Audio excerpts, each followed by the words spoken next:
Howdy doody. Welcome to episode 144 of TDI. This is Dr. Owen the Horn to start per usual. I'm joined by the one and only Ricky Flix, and today we are going to be recapping an eventful D23 Expo where we had the latest news from Disney Animation, Pixar, Lucasfilm, Marvel Cinematic Universe. I'm excited to talk about these topics today. We have a very special draft of sorts to get to today. Ricky Flix, how are you? How is your week started off?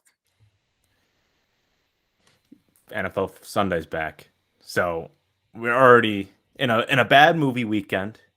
We get NFL football week 1. I cannot be happier because, Doctor, we've been through thick and thin here in August in these movies that have come out.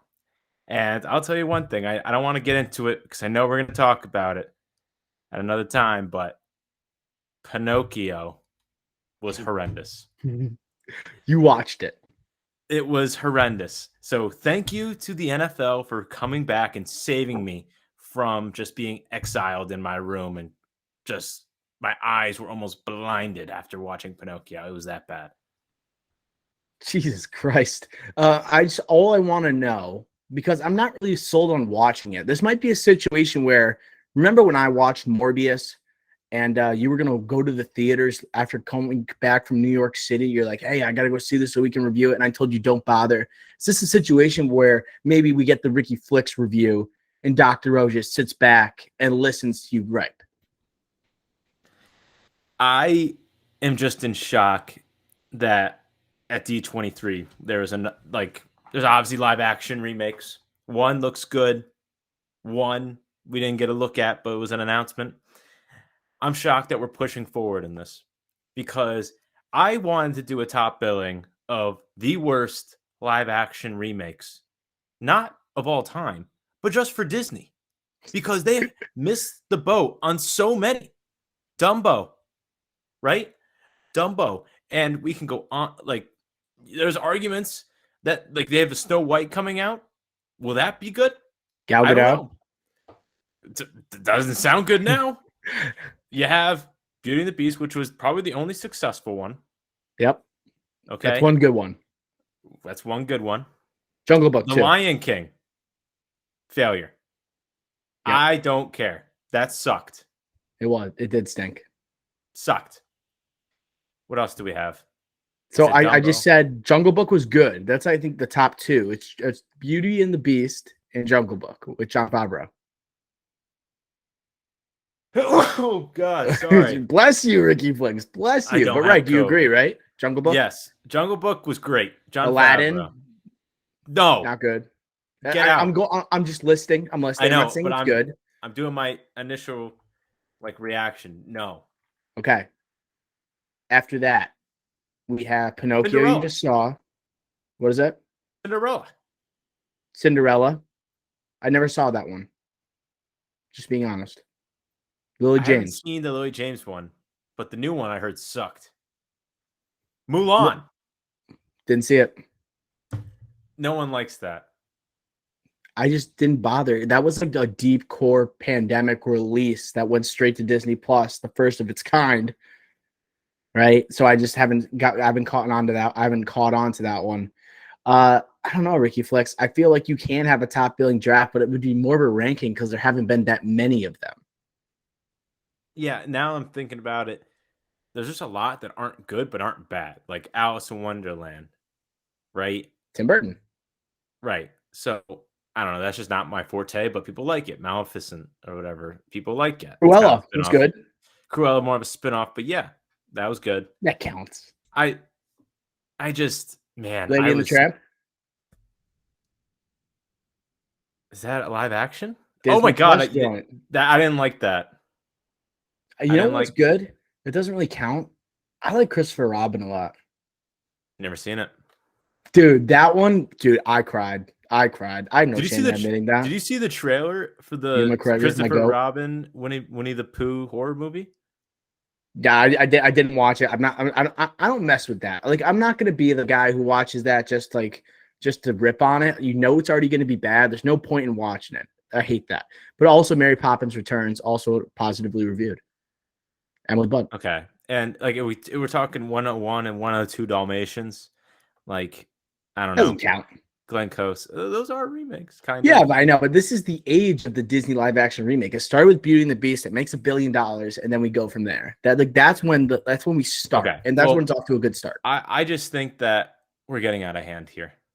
Pinocchio with Tom Hanks was a failure. This weekend we have The Woman King, which is debuting well critically. We'll see how it does box office and when there's You're more skeptical of that one though. I I was a notable fan once the first trailer came out. Just want to say. I am skeptical.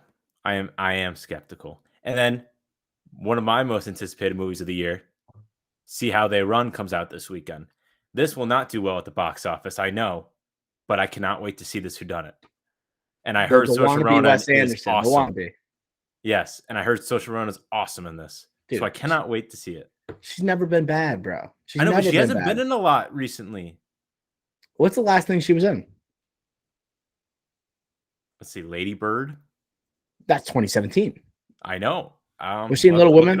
Was she in Little Woman with Florence Pugh? Was she in that one? Probably Greta Gerwig. That's 2019. She was in what was? I don't know. I'm thinking Portrait of a Lady on Fire. No. That seems like something she would do, to be honest. Let's see. Her last thing was French Dispatch in 2021. Yep, Wes Anderson. Frequent collaborator. Ammonite in 2020 with Frances Lee, Kate Winslet. Yeah, that's the type of movie that goes under the radar, gets like 95% of Rotten Tomatoes that no one watches. Little Woman, 2019. I was right. Okay. Interesting. Okay. So she's back. Whenever she's in something, it is intriguing. Even I just ripped on her for doing that other movie, that small timer, the Ammonite thing, and then the Kate Winslet. Yeah, Kate Winslet. That's like Kate Winslet doing it with her clone, like a younger clone of herself. That's exactly what that is. I love that. I do want to say, Ricky Flix, this is the time of year, right? So first of all, lackluster summer. Like you said, it was like it's a bad time for movies. It's been a bad summer for movies. I think we're transitioning a little bit right now. We're doing so many recaps and reviews of shows, whether it be She-Hulk, whether it be Rings of Power, House of the Dragon. I think we need to have a separate podcast name for TV shows and recaps. I don't want to see be an advocate for streaming. So. I know, but I'm saying we should keep it separate from the Drive-In podcast that initiates movie talk, right? So what is something that's like the Drive-In podcast as a title that can go to movies? I mean, excuse me, TV shows. The streaming. I don't want. I knew that pissed you off. Before I do want to say, before we get to D23 today, this is the time of year where I also lose my voice because I'm coaching consistently and for soccer. And a lot of times my players, they're great and I love working with them. But soccer, you have to be able to communicate with players across the field. So I'm getting caught yelling at the top of my lungs for a lot of these games for a full 80 minutes. So for the next couple episodes, I would say the next few weeks, you're going to get like a hoarse Dr. O voice, even more so than usual. So I just want to give a heads up there. Although first game, first tilt, 7-0 W, right? Shout out Simsbury High School boys freshman soccer team. Great start to the season. We want to scrimmage as well. So technically 2-0 for us right now. Just want to say that. So Chris Collinsworth is going to be my co-host going forward. Yes, that will 100% be me.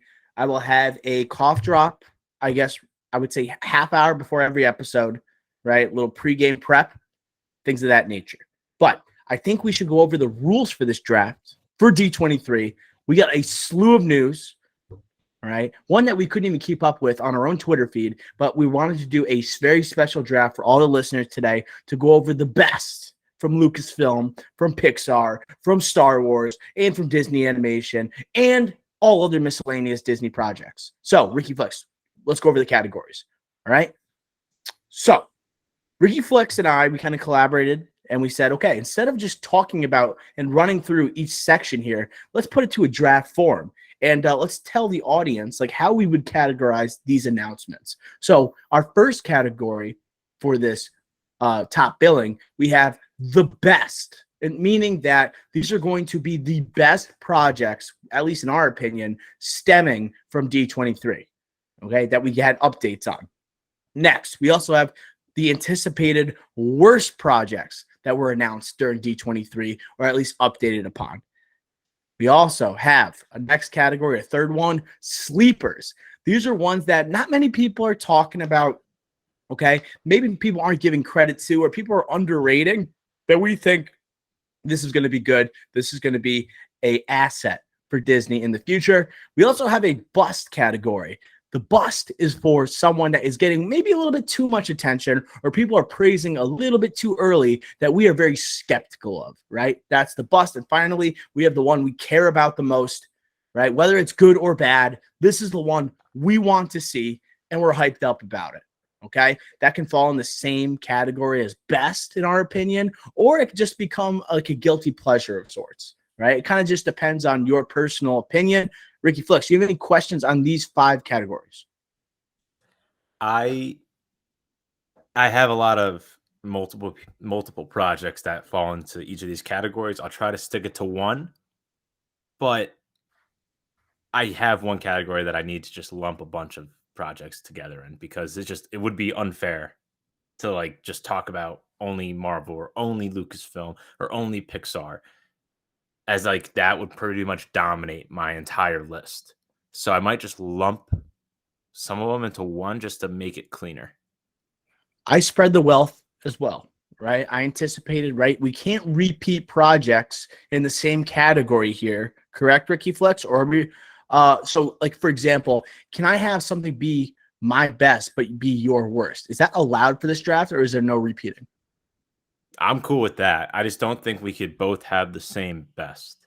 Okay, perfect. So our categories must be different, right? So the best, our worst, our sleeper. For each of those 3 categories, we're each going to pick 2 different projects. Yeah, that's accurate. Amazing, great, grand, wonderful. No yelling on the bus. All right. Let's keep going. So I think we should go by category, Ricky Flex, and we should build up to best and most cared about. Does that sound good? Rather than just doing, okay, a first overall pick, a second overall pick, I think we should talk about certain categories first. Yes, let's do that. Okay, so I think we should start off with what we believe will be the worst project announced at D23. We got a creative process here to talk about this long list of Disney projects. I'll let you go first. I don't care if I go first or second. It matters nothing to me. But I want you to tell me what you think is the worst project that will stem from D23. We are starting at least with a the worst and not the best. This is why the Drive-In podcast is just different. This was a tough one for me. I was debating between 2. And for the worst, I kind of wanted to make it like a sleeper worst. So like there's a few projects here that I'm just like I'll never watch, or like they'll probably be bad. Like there were some Disney projects that were pretty bad. Right. I want it to be also something that people care about. Like if okay, you're so then gonna I'll say it worst right now. Okay, I'll just let you go. I'll just let you roll. You're the tone setter, leadoff hitter. It's Mufasa. Don't trust it. Live action. Disney. They are in the prove it to me stage with these live action remakes. And I talked about it with Pinocchio. Their hit rate is low.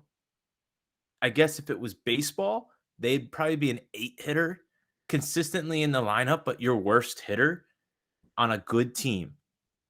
That's what Mufasa is to me.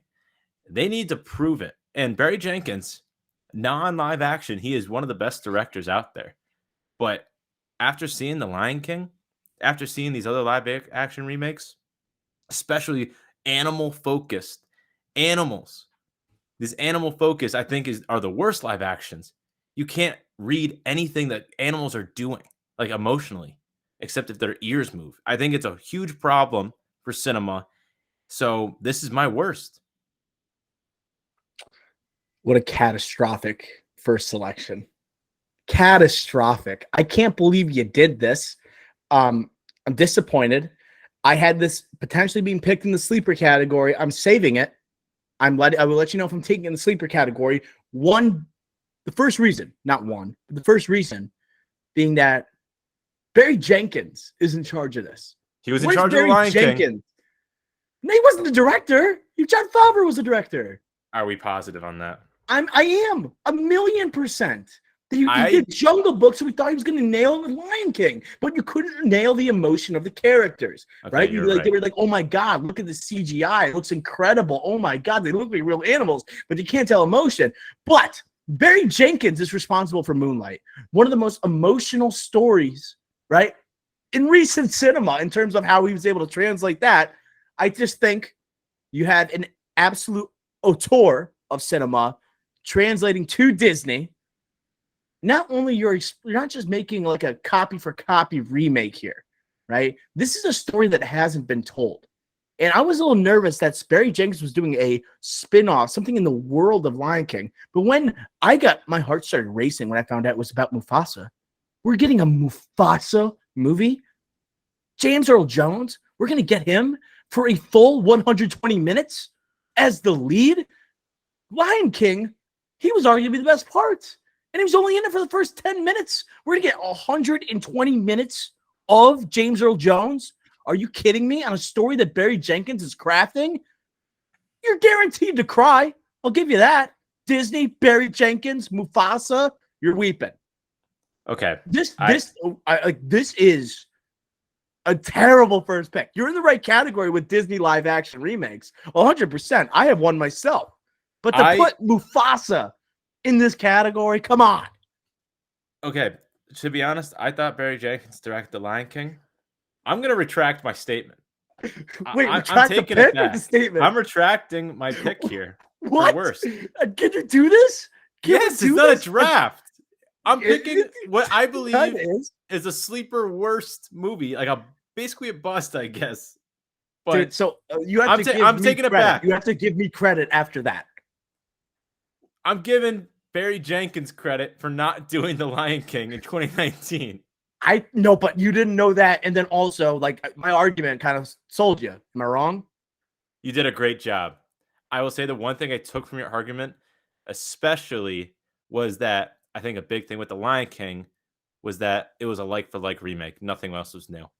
And this will be completely new and creative. It's original. Barry Jenkins is the head of it. And yes, that is what I would take from your argument. Fantastic. I'm changing my answer. I get to pick first then. If you're picking a live-action remake, I get to go then because we can't have the same movie. Frick. I'm nervous. You're going to pick the one that I want. All right, go ahead. So it's technically a draft. Peter Pan and Wendy's going to be the worst thing that's on here. Peter Pan and Wendy.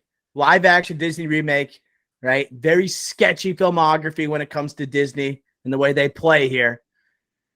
This is also sharing Peter Pan's story. They said it's going to be equal screen time between Peter Pan and Wendy.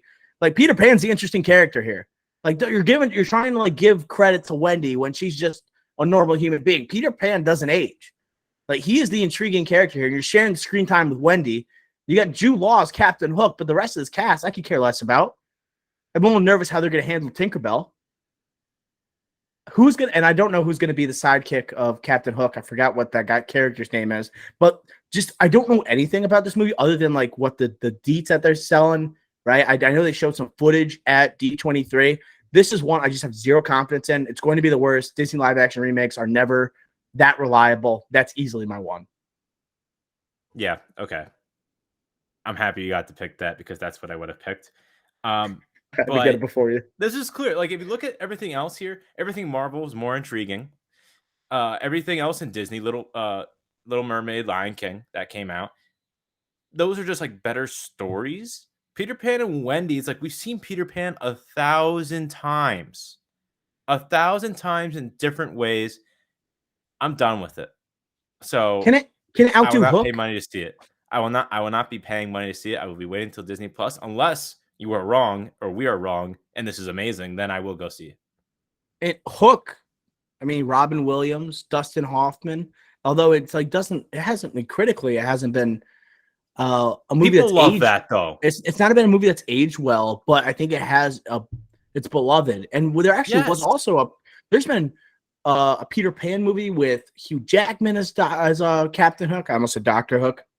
But there's also a Peter Pan.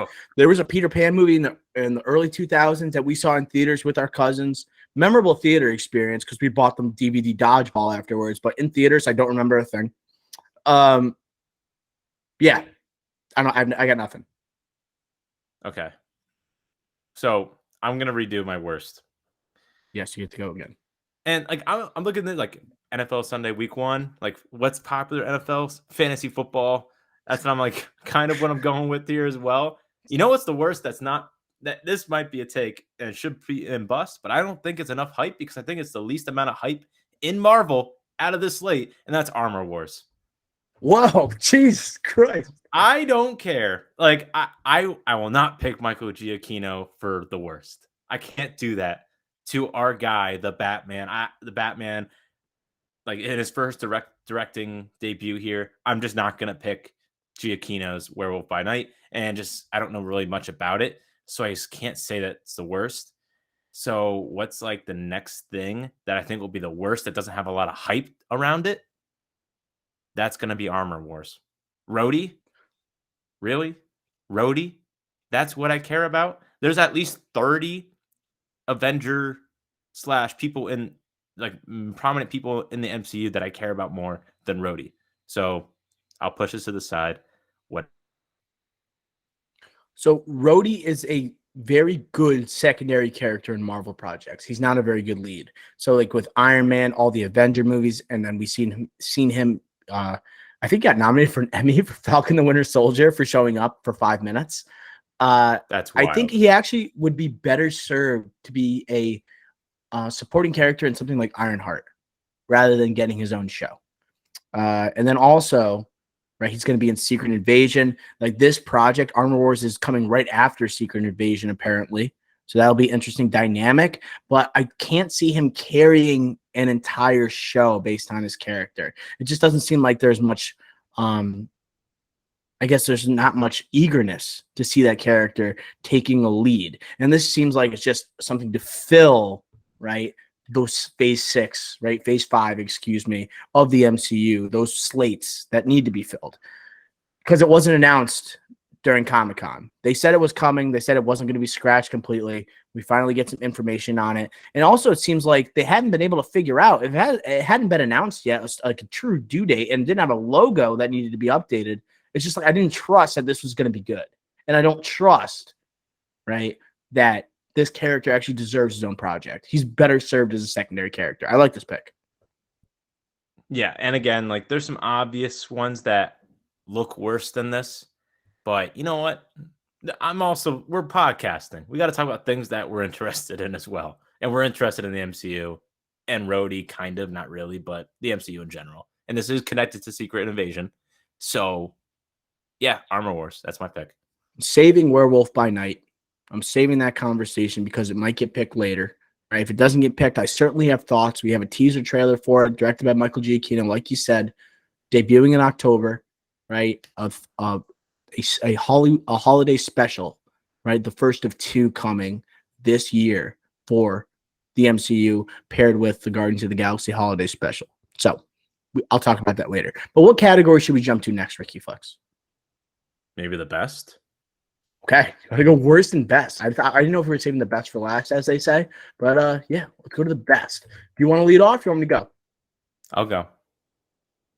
And I know I'll go first because I know you're not going to pick it. Interesting. I don't know. Let's see what you pick. So the best thing that came out of D23, and I'm not including the huge projects here from Marvel, the huge projects.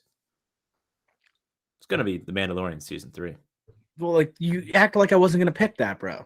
Yeah, because I thought you were going to pick something related to Marvel. I got something different. Oh, so, okay, you're going that route. Well, Mandalorian Season 3, this trailer took over Twitter. This trailer took over the rest of D23 and Lucasfilm. And Lucasfilm did have some good announcements here. at D23, it didn't matter once this came to the stage. And I really wish it was coming after Andor, immediately after Andor. Andor looks pretty good. I'm excited to watch it. I actually am. I'm excited to watch that spy thriller, but I wish this was coming right after it this winter. I don't want to wait till the spring of 2023. I really don't, but I'm going to have to. This trailer was sweet. We didn't even get Moff Gideon in the trailer. Shocking. Can't wait to see this. I think this is the best thing that's going to be happening here. Mandalorian season 3. It's for me. I was going to pick this if you didn't.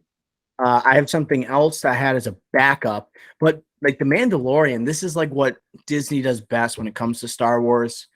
The fact that we already know that Baby Yoda is going to be back with the Mandalorian, that has a lot of comfort for audiences, so we don't have to worry about like, okay, is the Mandalorian going to reunite with Baby Yoda, all right, and go see Luke Skywalker? Sorry, spoiler alert if you haven't seen the Book of Boba Fett, but they were the best portion, the best section of that show. Literally, I would say at least 30 to 35% of the show is devoted to the Mandalorian, maybe even more, to be honest. Bo-Katan as the villain here is interesting after being an ally for so long. It seems like we're also having the Mandalorian pay for consequences in the past in terms of taking off his helmet, right, and going back to Mandalore here. You mentioned Moff Gideon. I wasn't even shown here. Like, Giancarlo Esposito is in a show, and he's not even in the freaking trailer. That shows you this is going to be a banger. And like, it also had a very serious tone to it, right? It wasn't like the first season of the Mandalorian. You might say, oh, that was a little bit exciting, and then it was a little bit I guess joyful, and was brighter clearly when it came to the cinematography. Here, it's like the stakes seem high, and it seems like not everyone's making it out, as they say. But I'm excited for it. This is good. This is good.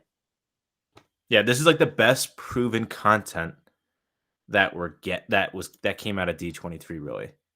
Except maybe a couple other things, but this is like proven over multiple seasons. Like that's huge for me. That's why I'm considering it the best. Good pick. All right. Now to my best, what I think is going to be the best thing that comes out of this slate that has come out for D23. I'm going to save one of these picks that I was kind of hinting at I was going to do for later on in the draft for when we talk about it.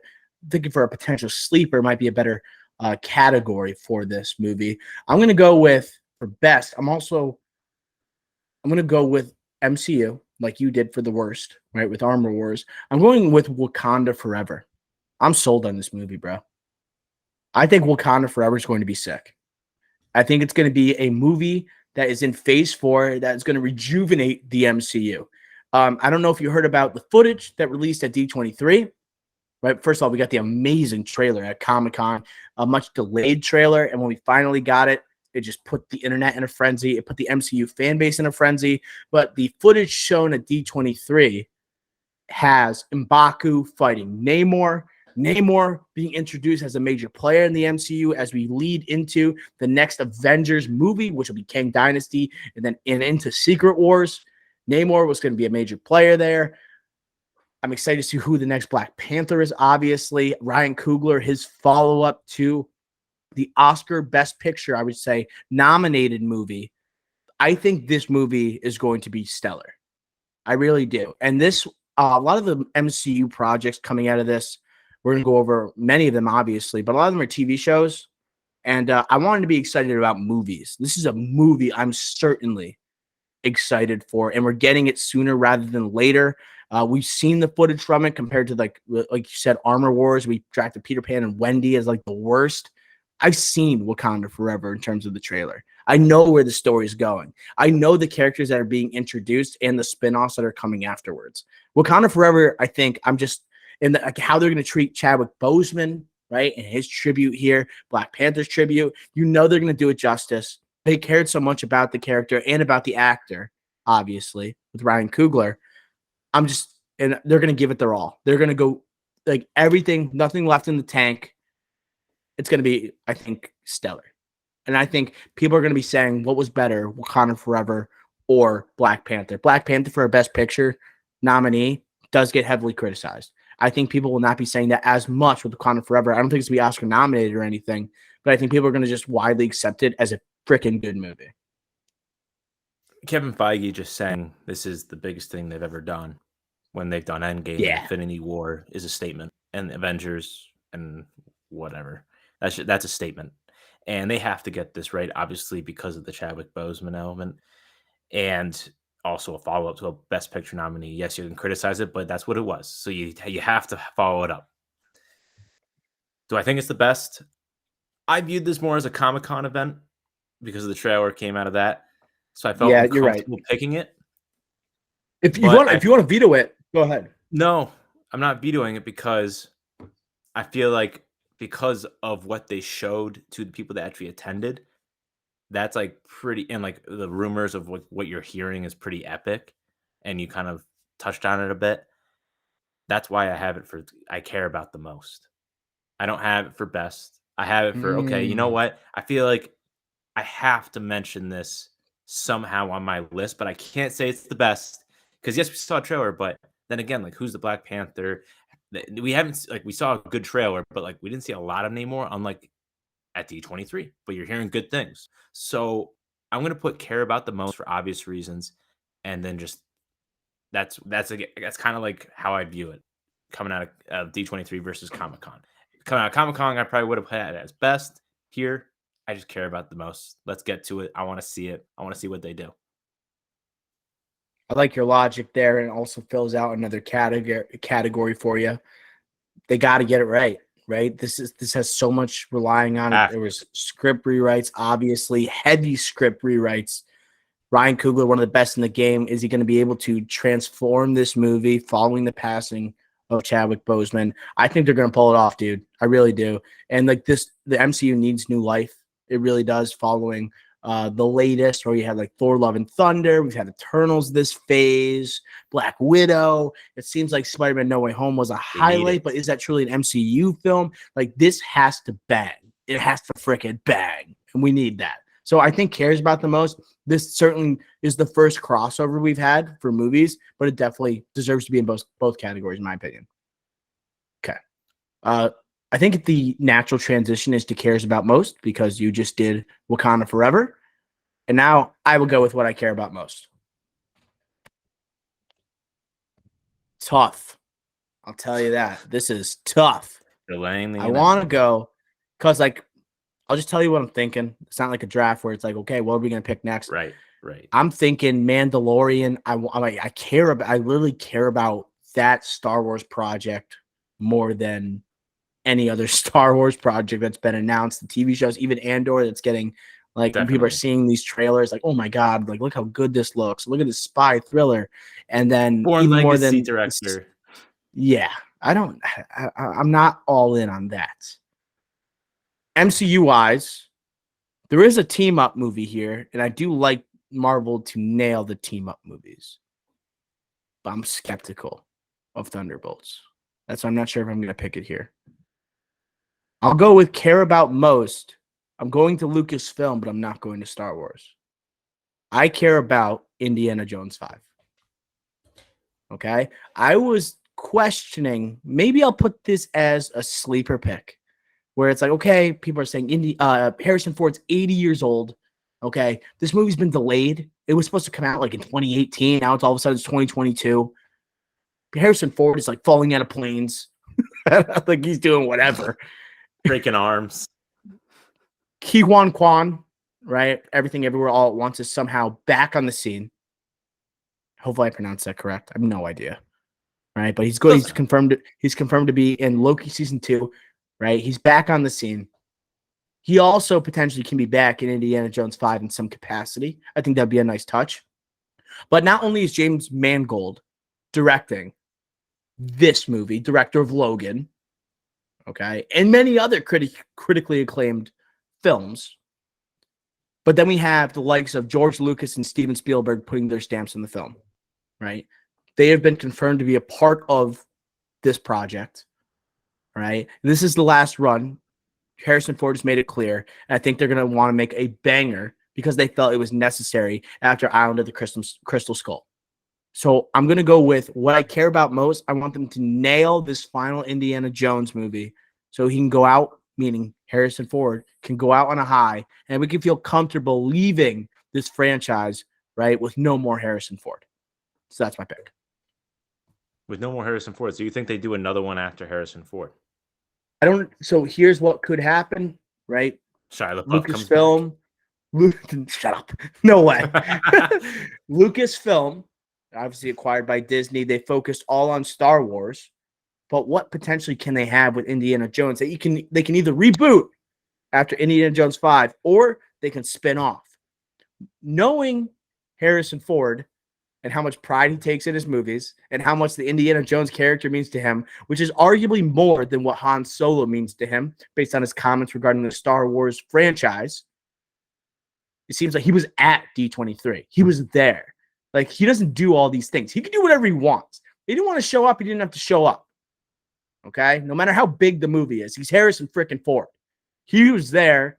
He's tearing up as they're presenting the movie, right? And providing updates for the movie. He's there with Ke Huy Quan, right? From Everything Everywhere All at Once and Temple of Doom. It just seems like he's pouring his all into this movie. This has got to be great. And I think that it's better off that you just don't recast Indiana Jones because it's only going to upset people. Have a spinoff. This movie's going to be a banger no matter what, in my opinion. I'm just excited about it. I think there's going to be a spinoff more so than a reboot. No Chris Pratt. And Mads Mikkelsen is the villain? Right. Phoebe Waller-Bridge also in this movie. Who was the villain for Crystal Skull? I feel like it was Mads Mikkelsen. Blanchett. Right. But was she the main villain or was there another person? Oh, I thought it was Blanchett. I just remember the first scene. Right. Let me just look it up real quick because I don't remember. Yeah, because I remember her. She was clearly a villain, but was she the main villain? Like, I don't remember. Yes, she was. Like, there were so many like because everyone was pissed. Sidekick, Indiana Jones' sidekick was a traitor. Went on the other side and was a traitor. And I remember when I saw it in theaters, Ray Winstone. Everyone like booed. Wasn't Ray Winstone? Who was it? He's the guy. He was in he's the guy in Only Murders in the Building. That's the bad guy. Which bad guy? You're not talking about Nathan Lane. Who are you talking about? He looks like Nathan Lane, but he's not. Now I gotta look it up. I gotta watch this movie again, bro. It's been so long. Now I'm looking this up. 2008. If I asked you what? Okay, John Hurt wasn't it? Okay, yeah, Keith Blanchett was the main villain, but who was that guy? Ray Winstone. So I just said that. That's the bad guy in Black Widow. Yes, you're right. Also, shout out Departed. Yes. Okay, but end of the day, I like the pick. This is definitely more towards you because you love Indiana Jones. I think. Not. I love Indiana. I love Raiders of the Lost Ark. I think it's literally top 5 best movies ever made. Okay. Okay, so you love Indiana Jones. I don't care about it as much, so I wouldn't have picked it. But I trust James Mangold a lot. He's one of my favorite directors going right now. Walk the Line, Identity, Logan. I really like him. Girl Interrupted. So I trust him. And this means so much. It's similar to Wakanda Forever, where like you kind of can't mess this up because of the implications of it. Obviously, it's not as serious as Wakanda Forever for obvious reasons. But again, Harrison Ford's last song. This might be one of, if not his last acting performances. Seriously, he's over 80. So he is doing an Apple TV show. Remember that? He's doing like an Apple TV show with somebody. Don't remember. Apple TV. Everyone's going to Apple TV. John Hamm commercial. But I do like the pick. I like the pick. Yeah. All right. So we have worst project. We have best. We have what we care about most. So we either can go sleeper or bust. I think we should go bust. Let's bust. Okay. You're up. You can veto this. But you can veto this because, honestly, I don't know if there's any hype for it. But I think Captain America, New World Order is a bust. Oh. I'm saying it now. It's a hot take. I have another hot take for a I would bust, have but I never kept that touched one. that. I think it's a bust. You're not gonna touch it. I know there's huge implications. There's like racism cards online. There's freaking crazy people online. I say it's a bust because Falcon and the Winter Soldier wasn't good. Falcon and the Winter Soldier was not a good show. And the same writer and director is on tap here. Don't trust them. I don't trust them at all. I love the suit. Anthony Mackie, I love Anthony Mackie. But Do you? Do you? If you're calling this a bust, do you love okay, Anthony maybe Mackie? actually, no, I don't love Anthony Mackie. I I'll was gonna say say it. I don't think I love him either, to be honest. I just don't think he's bad. I just don't think, like, I don't know. I just don't, I'm not buying this. I'm not buying it after Falcon the Winter Soldier. I'm really not. This is a bust. I'm not gonna jump to that. We have experienced MCU members here. We have a new Falcon here with Top Gun Mavericks, Danny Ramirez being the next Falcon, obviously. You have the new Captain America, Anthony Mackie. He looks Give it up stellar for in the suit. Captain America. He looks. That's my line, bro. That's my line. Come on. I know. But he. Yeah, now you made me lose my train of thought. But he looked great in the Tim Blake suit. Nelson. He looked great in the suit. No, I'll bring that up because I'm not sold on that as well. I love the idea of the leader as the villain, to be honest. I don't love the idea that Tim Blake Nelson is the leader. I think that's the thing. Like, he's the main villain. Can you see Tim Blake Nelson as a main villain of a Marvel project? Like, he No. hasn't been that busy lately. It's almost like how we're getting, all of a sudden, it's been 15 years since the Incredible Hulk. So it's like, yeah, let's bring back Abomination, right? Like, no one even remembers anyway. Let's bring back Tim Roth. Like, let's bring back the leader now as the main villain. But I do like the fact it's a major Marvel name. Not talking about the cast member. I'm talking about the leader himself. Right? Has a very iconic look to him. But he's traditionally, I believe, a Hulk villain. So I don't think it matches up that well with the new Captain America. That's not usually how we do this with the MCU. We like to be loyal to the comics. We want to match up properly. He doesn't match up with Captain America that much, right? So I'm not sold in that regard. Not to mention, Bucky Barnes probably isn't in this movie, right? He's in Thunderbolts. Probably not. I look for that dynamic. I feel like he has to be in this movie, right? But since they didn't announce that, like, Sebastian Stan's going to be in the cast of New World Order, I'm going to be skeptical until I hear further, right? Until I'm updated. So if he's not in this, I'm not as interested. So I think that plays to your point. I think I'm just holding out. I am a little bit skeptical, but I'm not willing to say it's the worst. Tim Blake Nelson. Bust. Tim Blake Nelson, like, again, like, what has he done recently that's good? Watchmen. He was good in Watchmen, but he was wearing a mask half the time. He was like the shield guy. He was Buster Scruggs in the Bout of Buster Scruggs, but that's only a 10-minute skit. He was good. But then, like, he's in Angel Has Fallen, and he's the last scene of Nightmare Alley. Like, it's for him to be a main villain in a Captain America movie, that's kind of crazy to me. So I think he's a good actor. Like, Oh Brother, Where Art Thou? Being next to George Clooney and John Turturro, I thought he was great in that. But, like, again, he's not the main guy. He's never like, he's kind of old. I don't know. Like, it just seems kind of weird to do this. Very weird.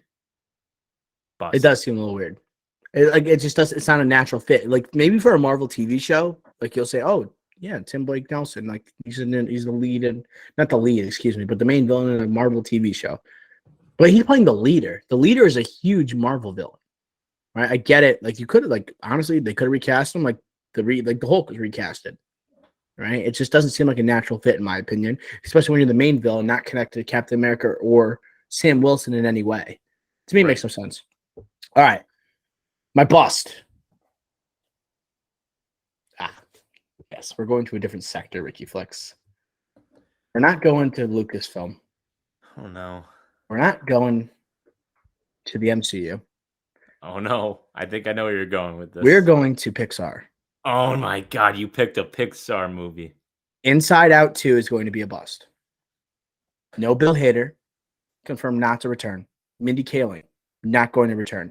What do we know historically about banger tier 1 shout out Drive-In Pod, tier 1 Pixar movies when they get sequels. Finding Nemo, they had Finding Dory. Lackluster compared to Finding Nemo. We also have Incredibles 2, follow up to Incredibles. Lackluster. Inside Out 2 is not going to be as good. Teenager, that we're following their emotions. I'm not interested, bro. I'm a teacher. I know how teenagers work. I'm not on board with seeing it in a Pixar movie. Get that out of here. Inside Out 2 is not going to be as good as the first Inside Out, no matter what people say. The sequels for Pixar movies, there has been a sequel that's better, arguably, other than Toy Story 2. All right, thank you for saying that. We're on the same wavelength there. But I think this is my bust. I know it's my bust for this draft. Or whatever you're calling this. So I love this pick. I did think about it to put in my bust. That is the category for this. I couldn't do it because Pixar is next to it. I just didn't have the guts. I'm a coward. I am a coward. I could not pick this as my bust. Inside Out, for a lot of people, is Pixar's best movie. Not me. Ricky, I couldn't do it. You're saying you saying you don't have the cojones to do that? Like, you picked a Captain America movie as a bust, bro.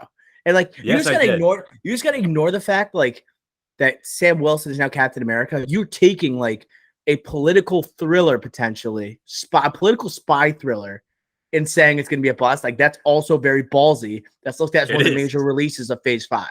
So like, I would say that's ballsy as well. Debatably, like, on the same level as Inside Out.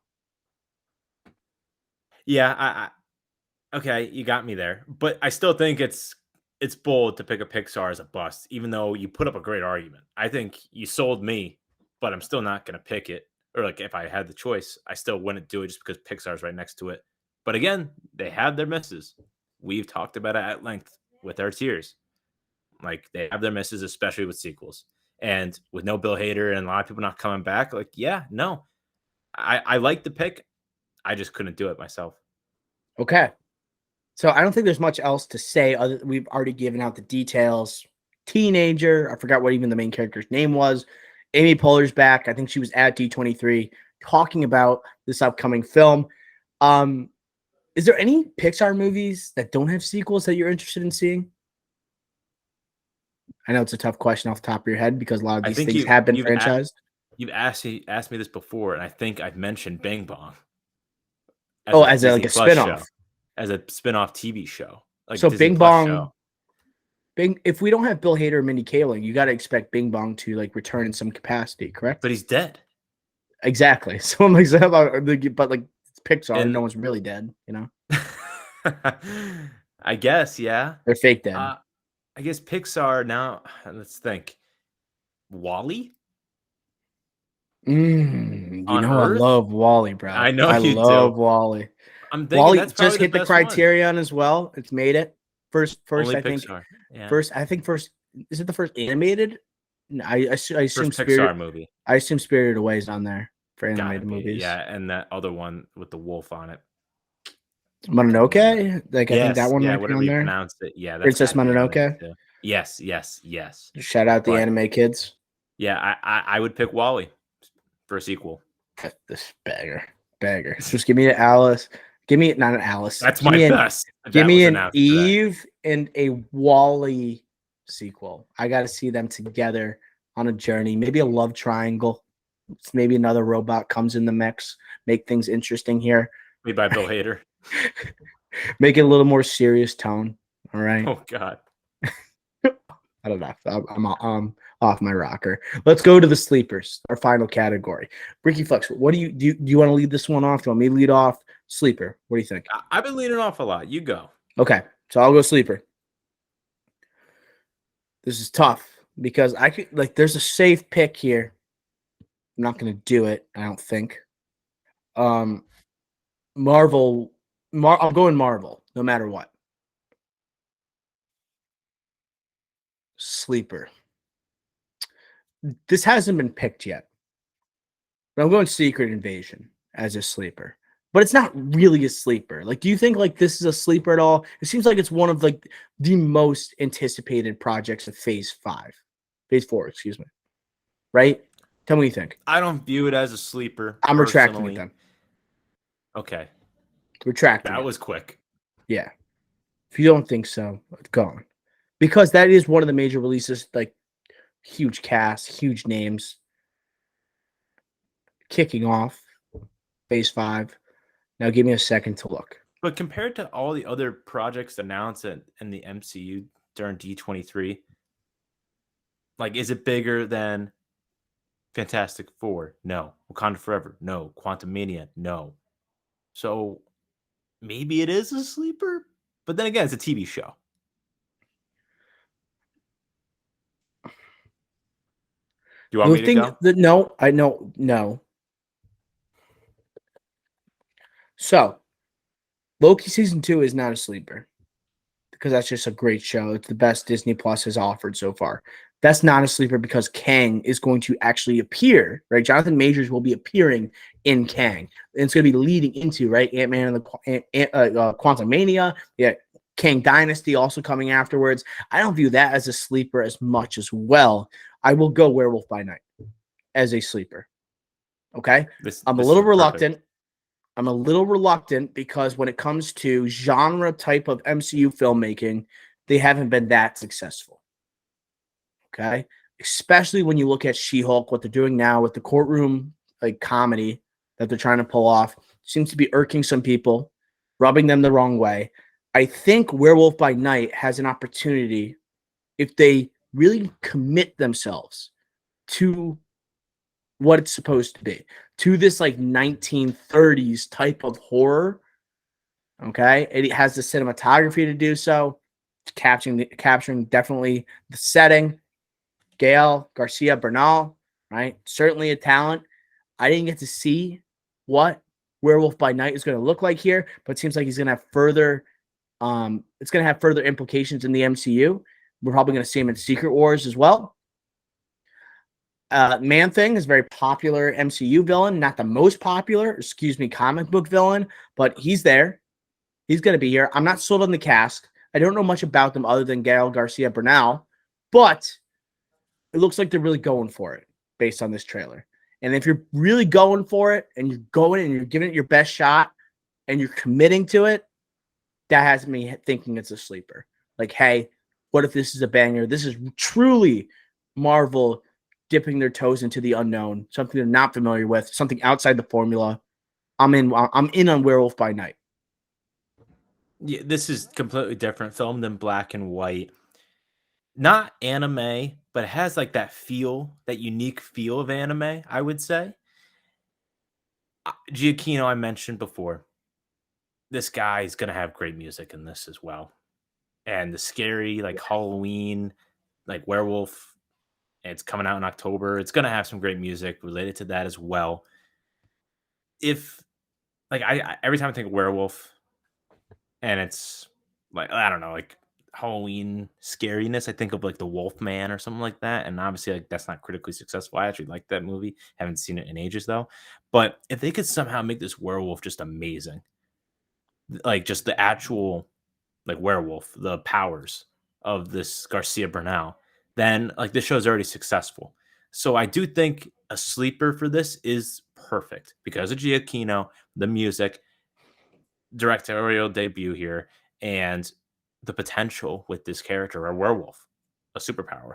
So I'm cool with that. And avenging. He's avenging his bloodline. That's pretty cool. What's hot in the streets? Revenge, avenge. Always hot in the streets. Always Vengeance. works. Play the hits. Play the hits. This is a hit. So I like that. I do think the best like werewolf type of rendition we've had is not in any movie titled like werewolf or whatever. It's not the main title character. It's actually when you go back to Prisoner of Azkaban in 2004, that with Professor Lupin, CGI wasn't on point, but the acting was so stellar. And the way that they like took on that character is like how I kind of want that to look in the MCU. I know the MCU, when you look at Avengers Campus, they gave a first like concept art type of look for Werewolf by Night. Werewolf by Night, he's looking ripped, and it looks like he is truly like a superhero more so than just a CGI monster. You know, that it seems like, especially like Marvel's been getting ripped on, obviously with She-Hulk and the CGI that's going on there. I'm excited to see how it looks on screen because we didn't get to see that. And that's classic, like horror, 1930s horror type of trailer where it's like, okay, it's like, it's just more about the impending horror that, and you see the face of those, that it's actually scaring. I think it has a lot of potential. Also, we need to mention Werewolf by Night, member of the Midnight Suns. Are we going to get a Moon Knight connection here? Maybe a Ghost Rider tease? Right? We have some like potential for the MCU here, and it's the first of its kind, meaning a holiday special that's within the MCU. How much connection will this have with the further MCU? I think it will. If it's a hit, we're going to see them sooner rather than later, and it's definitely them taking a swing. So I'm supporting it. All right, Ricky Flux, your sleeper. Unless you have something else to add. No, you summed it up well. So sleeper here, I want to pick Elio, but I'm not going to. All right. Oh, whoa! I want, because just the story itself is kind of interesting, and that's what I like to see out of Pixar, right? Like a kid, right, that accidentally goes to space and explores the galaxy and gets mixed up with aliens and adventures. That's what I think of Pixar, fun adventures, right? And like kids, like kind of like that's like that feel emotion, that kid element. That's what I feel with Pixar, not with, and like another one that I almost picked for Bust was Elemental.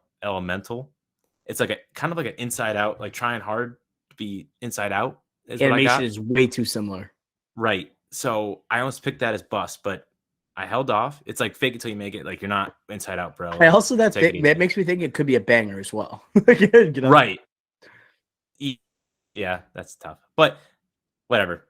Not adventurous enough either for me, so I'm staying away from that. Elio, I wanted to pick, but we only got like an image. We didn't get a lot. We got a synopsis and an image. So, I don't want to pick that. So I want to pick something else, but I don't know if it's a sleeper, but I feel like it is. For me, it is. And I think it might be for you because you didn't watch the Clone Wars. But Tales of the Jedi, that was pretty sick. That trailer was unreal. You didn't watch the trailer? That's Ahsoka and Count Dooku stories primarily. It's, yeah, prequel to episode 1. Like, it's what after the Acolyte is. After the Acolyte and right before episode 1. Like, it explains Count Dooku going to the dark side. Like, it's crazy. Dave Filoni, right? And it's canon. Dave Filoni is a part of it. Yeah, they're both a part of it. Liam Neeson voicing Qui-Gon Jinn. This is a sleeper. This is a sleeper, people. Liam Neeson is actually voicing Qui-Gon. Like, that's amazing. Qui-Gon Renaissance. I am in on this. You weren't a big Clone Wars guy. Clone Wars for me, the first season was so bad. Like, it was just side adventures, what we complain about Mandalorian sometimes, but for a season, and literally none of it mattered. And a lot of focus on the actual clones and like the Bad Batch people. Like, no. And then it gets better, obviously. This is like the best of the Clone Wars, but with better animation and Filoni with even more resources around it and dedication and focus. I'm all in on Tales of the Jedi. And again, the attachment to the prequel trilogy as well, I think is huge. So Tales of the Jedi is my sleeper. If you haven't seen the trailer, you have to see the trailer if you're a Star Wars fan. This was awesome. So I like my sleeper there, and that's going to round it out then. It's coming soon, October 26, 2022. I know we've been slacking on mentioning the release dates here, but yeah, that's coming literally in a month. So I will be checking it out because I'm intrigued. Like I want to see more Count Dooku stories because he didn't have a strong physical presence in the Phantom Menace. So if we get to see like some of the origins there in Tales of the Jedi, it makes sense. Let me show him, like, see him turn to the dark side. That's sick. It's also weird how in like Phantom Menace, like Count Dooku and Qui-Gon never really got, like, they never met or anything. And Count Dooku was Qui-Gon's master. Like Qui-Gon was his Padawan. So we never got to see that. This one's like, we see the end of that. We see the end of that. And Qui-Gon's like, wait, you're on the dark side? Secretly, you've been on the dark side this entire time? And that, like, gets crazy. So we get how history repeats itself. Yeah. Yeah, dude, I've never been into Star Wars animation. I tried to watch the Bad Batch when it first came out because I was so hyped. And it was like when Disney Plus was first premiering. I'm like, I have to check this out. And I fell asleep in the first episode, you know? So this is actually a story I'm invested in. Like, give me Count Dooku and Ahsoka Tano. Ahsoka Tano is getting her own freaking series, right? So, like, give me that. I want to see that. And I want to see, like, I want to learn more about this character. We've seen her in, now, man, not only Mandalorian, we've seen her in Book of Boba Fett getting her own series at this point. That's exciting. That's a great sleeper, Ricky Flex. I love that. So, let me go through what we picked for each category. Then we can kind of fill in the blanks with anything we haven't discussed yet. We did a pretty good job at touching upon every major announcement. There's definitely a couple I want to talk about, primarily Thunderbolts. We need to talk about Thunderbolts in a second, and we need to talk about Loki season 2. But here's our categories. Our worst, right, category in terms of projects that we think are not going to perform well. Ricky Flex picked MCU's Armor Wars, and Dr. O picked Peter Pan and Wendy, the Disney live action series, right, from D23. In terms of our best category, what we think is going to perform amazingly, Ricky Flex says The Mandalorian season 3. Dr. O says Wakanda Forever in the MCU. The category for what we care about most, Ricky Flex went with a double up, Wakanda Forever, that Dr. O picked for best. And then Dr. O also said for care about the most, Indiana Jones 5. It's got to hit. Next category, bust, right? Ricky Flex says the movie that is going to has high expectations, will not perform well is Captain America, New World Order. Dr. O says Inside Out 2. And our sleeper for movies that are underrated at this point and will perform well, Dr. O has Werewolf by Night, right? The Halloween special coming from the MCU. Ricky Flex's final pick, Tales of the Jedi, right? From Dave Filoni, the God. All right, Ricky Flex, we need to talk about Thunderbolts. Where would you have picked Thunderbolts out of these 5 categories, if so? I don't think it's a sleeper anymore. No. But it can't be the best. And it can't be the worst. But can it? So I think if you had to pick a category, it'd be worse, but I don't think it's going to be bad. So I would pick it and care about the most. And it's because my boy, Sebastian Stan, our boy. Like, it's... Oh, I thought you were talking about your other guy. Wyatt Russell. Yeah. Yeah, so like I kind of care about this the most. That's where I would have picked it. For me, like Thunderbolts is like when you have a family get together, like Thanksgiving.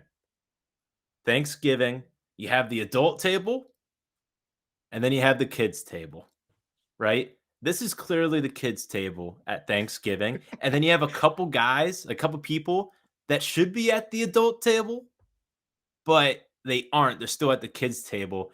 And you're thinking, oh, like, do we have enough chairs for the adult table? Or it's just like, oh, they kind of just belong there right now.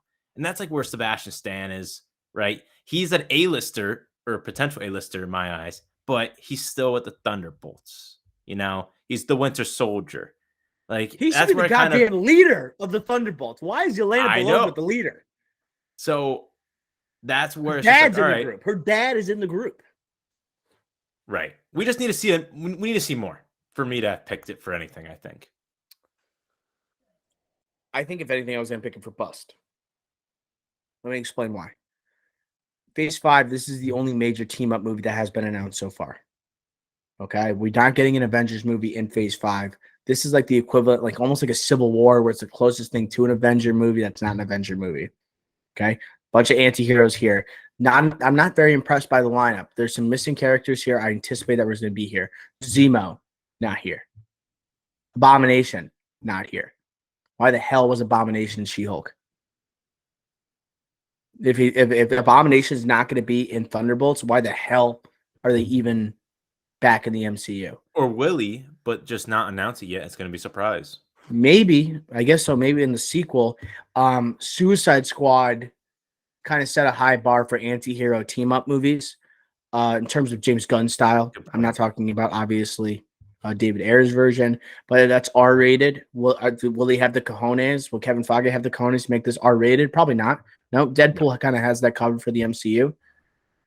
This is the only team-up movie of Phase 5, and it's ending Phase 5, going into Phase 6.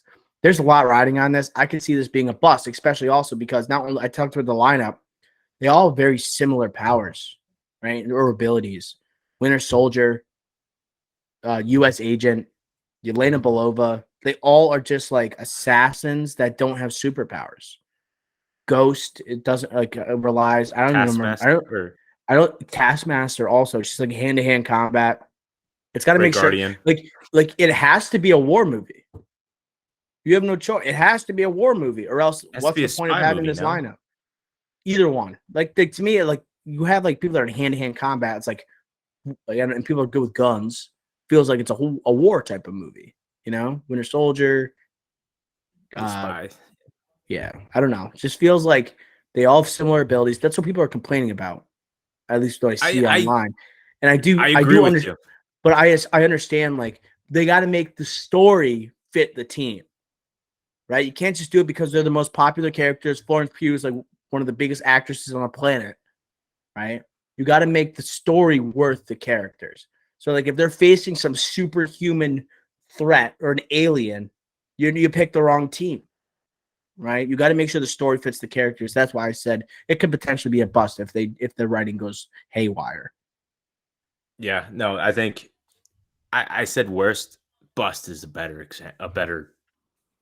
segment for this one, like for better tier or whatever you want to call it. Mm-hmm. Bust or care about the most. Those would be the only two I would have put this one in.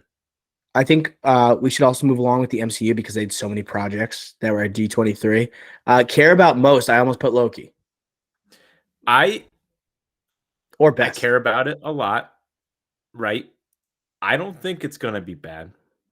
And I like how Kang's in this. It leads to Quantum Mania, but it's hard to follow up from season 1. Wow. Would you put this in a potential bust? Loki season I don't 2? so I thought about it, but the problem is when I view bust, I mean this is like bust, this isn't gonna be good. Or it's okay. I think Loki season 2 is gonna be really good. Me I just too. don't think it's gonna come close to season 1.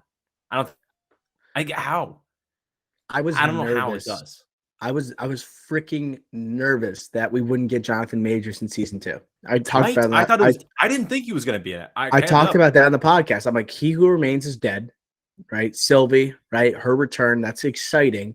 But are we gonna get more Kang leading to Kang Dynasty? That brings the level of expectation and anticipation for this project sky high. Sky high. Sky high. And It, then like we're leading towards Loki probably meeting his end in Secret Wars. Like, how long are we gonna have Loki in the MCU after he's died? I don't know how many freaking times here. But also K.Y. Kwan, right, coming from everything everywhere all at once to this as big TVA employee, TVA agent. employee. I think he's going to absolutely murder it. I think he's Yeah, going to be perfect, and he's so I agree. likable. There's no way he's going to be like, oh, they we shouldn't have had him in this movie, right, or the show, excuse me. And it Mobius does is back.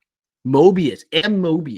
You're right, Owen Wilson back in the back in the show, I and just then think this would have been like a separate, like this doesn't fit into any of the categories for me. This would have been like, oh, what's getting overhyped or what's like potential to not live up to the hype or live up to season 1 or I agree. That's why I didn't previous. we didn't pick it. It was a safe move not to touch it, right?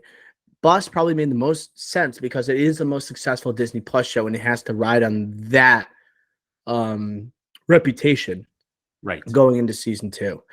All right. Other things that we have yet to talk about. We Echo, I had a potential worst. Yeah, I'm nervous. I I'm don't trust the nervous. lead. I don't trust the lead. Daredevil, going to be a secondary character here. Wilson Fisk, I didn't like the way he was adapted necessarily in Hawkeye. Like, although like I liked Hawkeye to be honest, but I didn't think Wilson Fisk was a great asset to that show as much as he could have been. And it wasn't a great adaptation from what he was in Daredevil. I didn't like the way they dressed him. I didn't like the tone that they set compared to what the original Daredevil show was. I think Echo is potential worst alongside the Marvels. Potential worst. If that counts. I forgot about the Marvels. That probably would have been my pick. I actually think Echo should have been my pick over. I'm not changing. I'm keeping it. I can't change it again. But Armor Wars, just because it has the correlation to Secret Invasion, right? I think that they have to at least be decent. It has to be decent. I think, which still could be the worst, but I think Echo just on paper is the worst. It looks terrible. Probably bro. should have picked that. I just don't trust that character as a lead. I'm like, what? Put that Right, as and the the character definition of a is secondary character. Maya from Hawkeye, right? Yes. Yeah, so definition, and I didn't even like her as a secondary character. So I'm with you. And it's a lot of sign language going on. So it's like, is it going to Right. fit everyone's vibe? Like, it's just like, okay, it's kind of, this is like really, are people buying this? Like, as a, that sounds so terrible, but I think you get it. Marvels. I don't know how much, I think if the Marvels doesn't do well, I think Brie Larson might be done. Right, because the show, but based on her like being done, not like Kevin Feige's kicking her out. I think she would be like, I can't do this anymore. Did you see the comments she made regarding Captain Marvel? Like, like she was talking about, she understands, like she hears the fans saying like how much like they dislike her in the role. Oh, that's tough. And she's like, I don't know. She said like, I think she was trolling the fans saying like, I don't even know how many people are going to want to see this. I'm talking about the Marvels, and it was a joke. Lord. Yeah. And so I think like if this movie doesn't do well, like I don't know what they do with Captain Marvel. Like they know like the Miss Marvel is probably the least successful of the Disney Plus shows, or at least not even least successful. It's more of like least seen. I think the viewership for that show was severely less than every show that has come before it and after it. Now that She-Hulk has arrived, in my opinion, maybe She-Hulk's underperforming compared to Miss Marvel. I don't think so, because She-Hulk has like Daredevil in it. And Miss Marvel, Iman Vellani, it seems like she's not being like warmly received so far in the MCU. I don't know if this is going to outdo the original Captain Marvel, and people already pretty much have a lot of disdain for that movie. Yeah, I honestly just forgot about it. I have like a list of all the D23 Marvel things in front of me, and I just didn't have the Marvels on there. I just forgot about it entirely. So that's a hand up on me. I think that's not a bust. I think it's worse because I don't have expectations for it.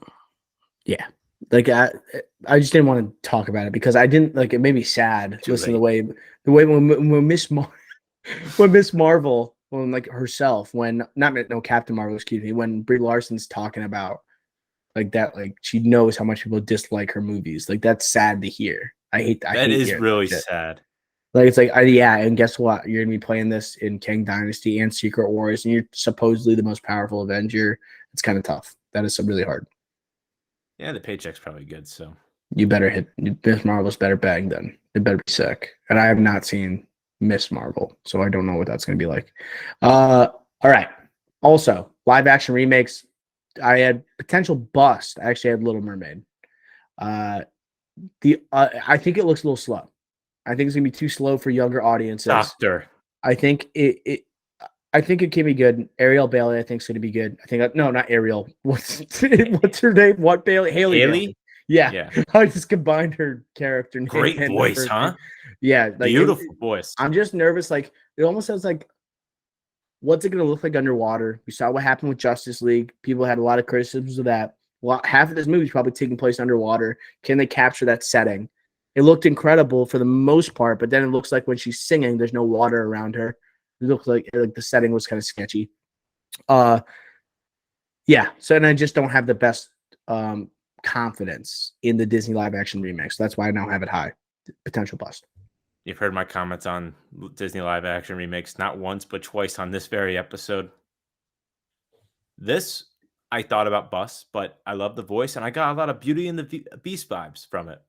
So I wasn't going to put it as a sleeper either because this took over Twitter. This video took over Twitter in good ways and bad ways. There's, again, like the race card got pulled out again. Hate to see that, obviously. But again, voice was amazing. I got Beauty and the Beast vibes, which is for me by far and away the best Disney live action remake. Maybe Jungle Book actually, but I'll stick with Beauty and the Beast for now. But again, Disney's still in the prove it to me stage. Need to see it to believe it. Yeah. Disney is in the prove it to me stage. They've only been going on for a century. They got to prove. Yeah, live action wise, 100% agree. Like Jesus Christ, like they have. But I'm shocked that you said this could be a bust because what was your tweet? Yeah, no, I was. What was your tweet? Did we read it? You want me to read it? Actually, I will read it because Yeah, here we go. Ready? I'm My ready. Twitter's up. Right. I'm pulling it up. I'm scrolling. I said this Mention has the been. slow. I listen to what I said here. I quote tweeted it. I said this has potential to be in all caps amazing, but I'm nervous it's going to be too slow. That's literally what I said. I'm nervous it's going to be too slow, and it's not going to be enough for younger audiences. Where, I don't know. Like as long as the songs hit, like Sebastian's got to be on point. Sebastian's got to be feeling it. Who's playing Prince Eric? It's not Harry Styles. Who's Prince Eric? I forget. Remember when this that was entire happening? cast. When people thought Prince Eric's gonna be Harry Styles? Yeah, that. That's Thank God for fantastic. that. But was there? We just said two very opposite things. I don't think it's good After casting. that, I'm like, this is probably what he was more suited to do compared to Don't Worry Darling. Like, put him in a Disney live action remake as like Prince Eric. That's it. Okay, I don't hate that, but I hate his acting allegedly. But did they show? What is it? Ursula or who's the bad evil woman in Melissa this? McCarthy. It's No, Ursula. but Ursula. Yeah, it is Ursula. Did they show an image of her? I didn't see her. I did not see her. I didn't think I saw one, but I'm interested to see how if they make it more of a joke or they go all in on Ursula and how she looks in this. I'm really interested because I think I agree with you with underwater. It's going to be really interesting how the special effects and visuals look in this movie. But Ursula is an interesting case because in like the animated movie, she like gets huge, bigger than a ship at one point, and she is obviously the tentacles and Ursula's everything going scary as on. hell, bro. She's Yes, scary as hell. and She's like got to Miss nail it. McCarthy is like she's a comedian, like mainly comedies. Like I know she's made like Oscar nominated for a drama, right? And been in other dramas that she's been good acting wise, but I still look at her as Bridesmaids or The Heat. You know what I mean? So they got to nail the look for Ursula. I think it's really important. What was the one she was in Sorry to Bother You with Richard E. Oh Grant? no, I don't think so. The writing one where she like she's taking credit for the other author's work. Sorry to Bother You. Melissa McCarthy Nominated for an Oscar, I believe. nominated twice. Oh, for Bridesmaids, right? Okay, and then sorry, is it Sorry to Bother You? What's it called? No, is it? Wait, no, that's Lakeith Stanfield. Wait, let's see if I can get right. this. That's Hold okay. up. I won't Let me say see if I anything. can get this. The Richard E. Grant writing movie about plagiarism. Right. Sounds very Oscars. Tell me. It's Can You Ever Forgive Me? Can You Ever Forgive Me? It's the same title. They're the same thing. Yeah, Richard E. Grant. Yeah, I've never seen it, but obviously, like I've heard only good things. Like that is such a cringy story. If you've ever seen the trailer to that movie, it's so cringy where you know like it's just going to end terribly for Melissa McCarthy's character. And so I'm not interested. I want to see her make me laugh. I don't want to see her anything else. Very worthy Oscar nomination, by the way, for Bridesmaids. Very worthy. Love that. Last thing here. I want to talk about Secret Invasion real quick. I wanted to put this in like, oh man, this could be like this. If they nail the tone here, like Captain America Winter Soldier type tone, like almost like Born Identity type of tone going on right now. If they nail it, it could go down as the best Marvel show. Nick Fury getting his own project after years being away, not a secondary, not a tertiary character, right? It's got Olivia Colman. She's never been in a bad project in the last, I want to say 6 years. She's deciding out of any Marvel project to do Secret Invasion. Emilia Clarke. I think that Game of Thrones cast has had a bad run, I guess, so far joining the MCU. When you look at Eternals, Kit Harington, Richard Madden, I do think this has potential to be awesome. I really do. And the only thing I'm nervous about is that it's kind of a spin-off of Captain Marvel, and the Skrulls were not warmly received. So I don't think this show will be as warmly received. But I do like Ben Mendelsohn too. Yeah, I agree with you. And Kingsley Ben-Adir. I like him, don't love him. One Night in Miami, he was great in. Yeah. And I think besides that, he's just been in a lot of like stage plays, and like I heard he's amazing. But again, like I think I could speak for you as well. Not big stage guys, movie guys. So yeah, I'm excited. Olivia Colman also in this. Her and Samuel L. Jackson on screen together is going to be awesome. It's sick. That That's is sick. awesome. Legends. Those are legends. Legends. One has an Oscar, one doesn't. One actually has 2 Oscars, and one doesn't have any.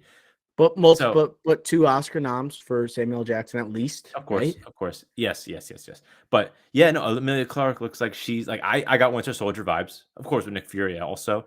It's like if Nick Fury was the lead in Winter Soldier, and then like you didn't have like a superhero Captain America, but you have a bunch of smaller-esque characters taking the load, and I think this is gonna be good.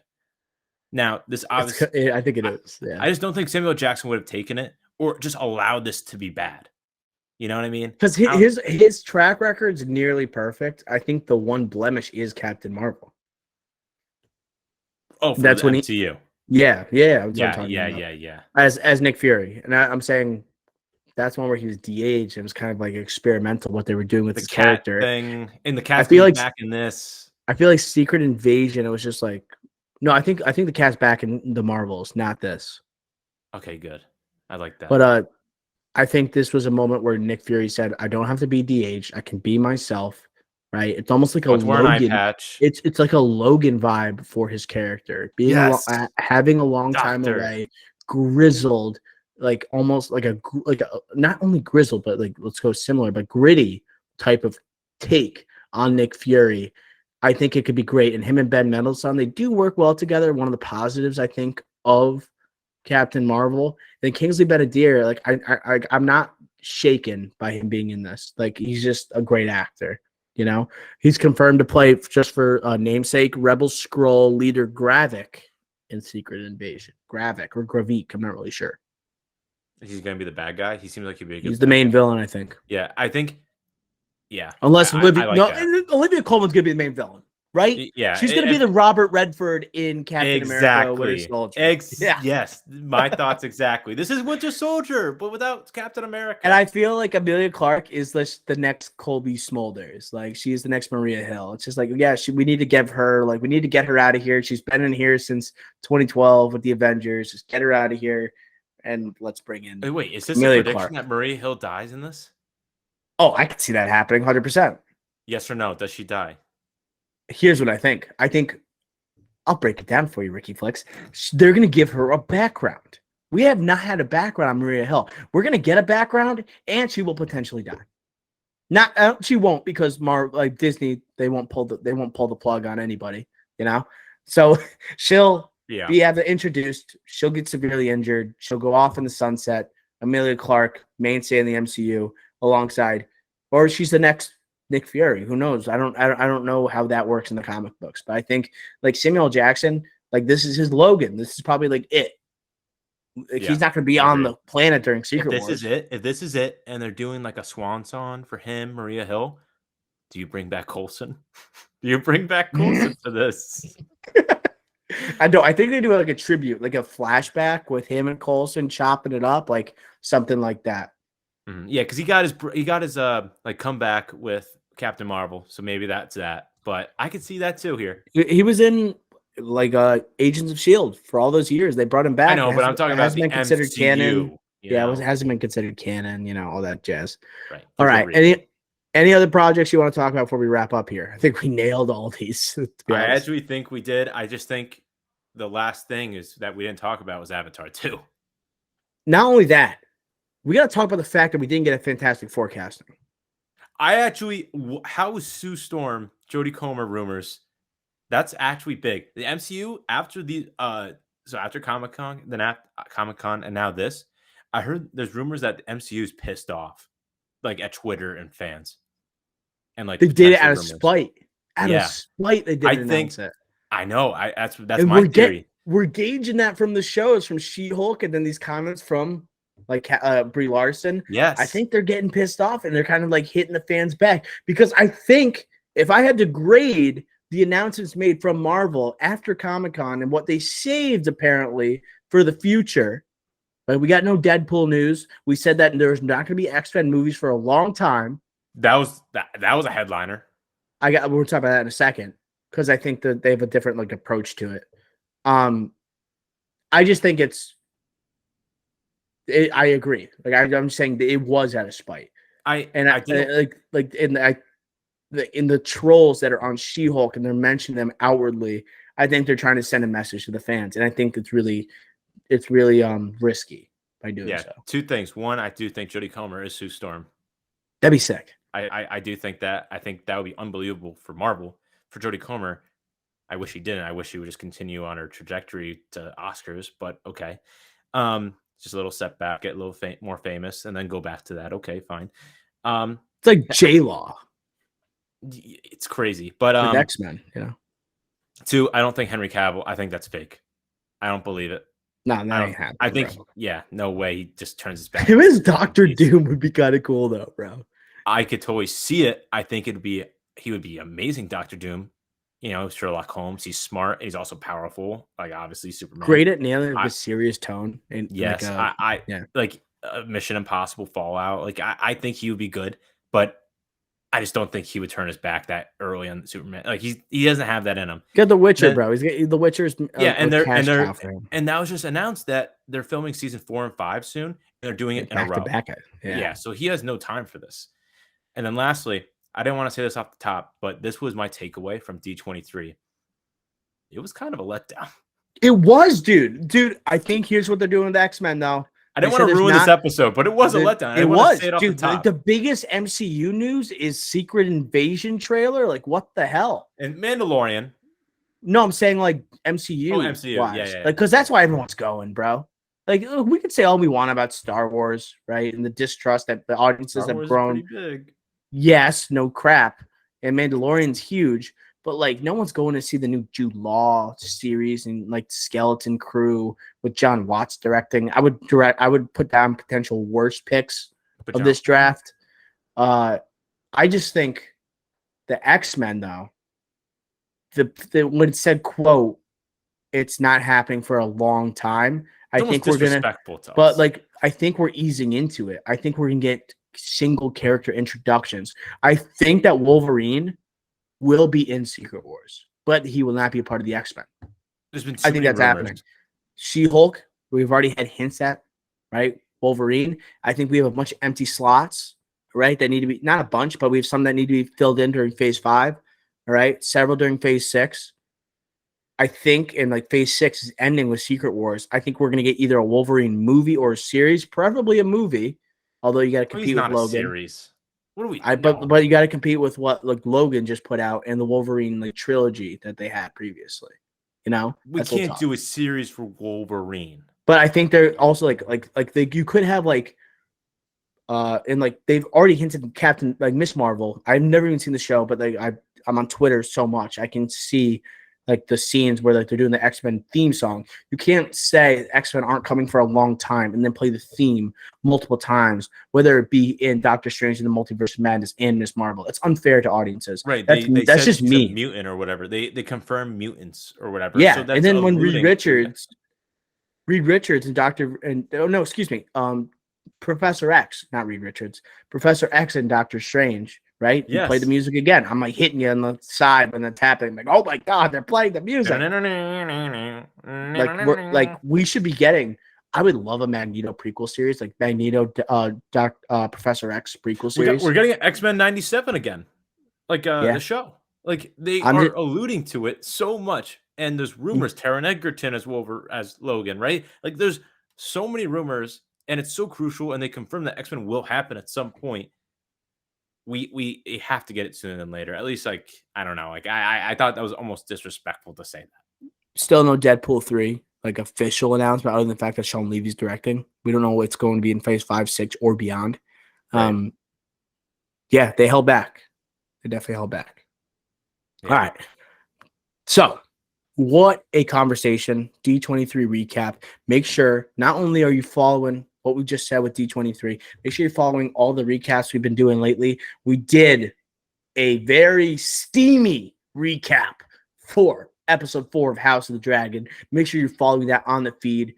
You can find it previously wherever you're listening, on any listening platform. And you can follow also on YouTube if you're watching there. It should be the next just video. If not, check out our page and make sure you're subscribed. Leave a comment. Make sure you like the video. And then make sure that you're tuning in later on in the week. We have the checkup, okay, and She-Hulk recaps, along with Lord of the Rings, the Rings of Power. Everything is on the Drive-In podcast. We work tirelessly for you. So give us a review, right? Rate us 5 stars wherever you're listening.